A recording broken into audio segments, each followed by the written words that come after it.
Hello everyone, this is Taryn with Wonderfully Made Handcrafting, and today I'm working on another hymn stories. Now, if you haven't seen my hymn stories, this is kind of what I'm doing. I'm working through this pocket Bible kit from By the Well for God and creating little cards with some art on the front and the story of the hymn on the back side. So today we're talking about the song Great Is Thy Faithfulness, which was written by Thomas Chisholm, and he was born very simply in a log cabin in Franklin, Kentucky in 1866. He had no formal education, but at the age of 16 became a teacher himself. And so later on in his life, he tried to become a pastor and actually did become a pastor, but had to quit fairly early because he had some health issues. So instead, he moved to New Jersey and became an insurance agent, but continued writing poetry because that was really where his love was. In 1923, Thomas sent a collection of his poems to his good friend, William Renyon, who worked for Moody Bible Institute and also worked for a hymnal publishing company. And so Thomas was hoping that Renyon would be able to set some of his poems to music. And when Renyon saw the Great Is Thy Faithfulness poem, he just fell in love with it. And he is quoted saying, "This particular poem held such an appeal that I prayed most earnestly that my tune might carry over its message in a worthy way." Although this hymn was very popular at Moody Bible Institute with students and scholars alike, it didn't gain much traction until the Great Depression, and then even more so later on with the Billy Graham's Crusades. However, now we find it in many places, even around the globe, and we can reflect on Lamentations 3:22 through 23 with this hymn which says, "It is of the Lord's mercies that we are not consumed, because his compassions fail not. They are new every morning. Great is thy faithfulness."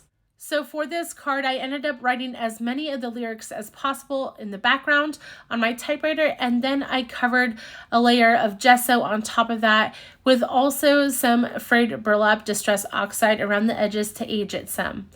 I ended up picking out this floral piece, which was actually from the Holtz Halloween wallpaper collection. I really like the florals in them. They seem, I don't know, kind of dark and drab, I guess, but it kind of reminded me about how this song kind of flourished during the Great Depression. And so as these people were living through very difficult times, they could still remember God's faithfulness and sing this hymn. I was also lucky enough to find this little ephemera piece in the Memoir ephemera pack from Tim Holtz. This is that new ephemera pack, and this says June 11th, 1923. Now, I'm not sure of the date of when Thomas Chisholm sent over the poems to William Renyon and he wrote the hymn, or when Thomas exactly wrote that hymn in 1923, but we know that 1923 is a significant date, and so that is why I decided to put that in there.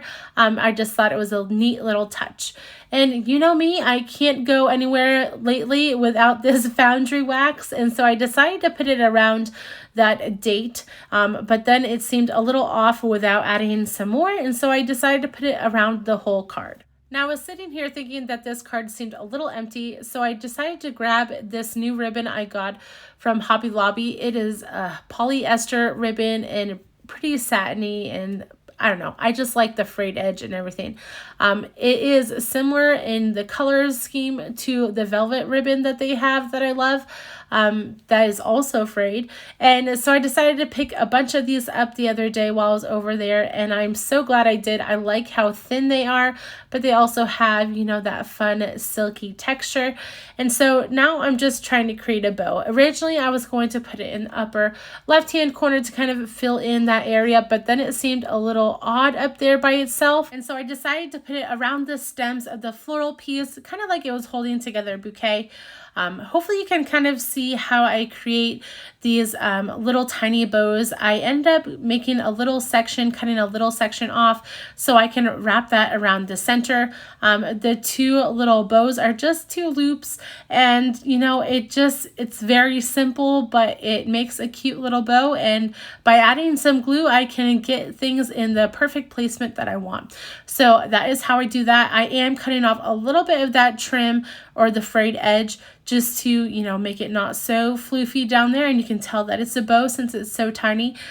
So that is where I end up putting that, but I'm still kind of missing that piece or that filling in the upper left hand corner, and so I take out my tiny pieces from Tim Holtz. These are the Currator snippets and also the number snippets that I have, and so I just pick out a couple of these to add to the upper left hand corner to kind of fill it in a little bit. Now I do decide to distress this piece a little bit. I don't like things laying flat on the card very often, especially when they're little pieces like this and layering pieces.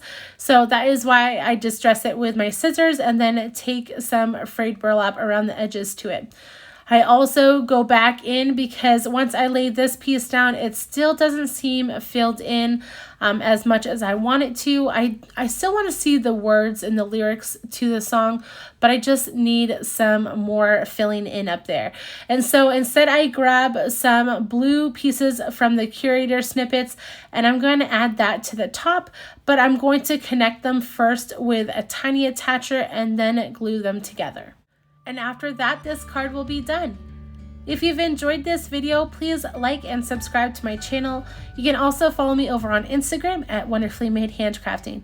I'll try to link everything I use down below in the description, and I hope you have a wonderful day, guys. Bye.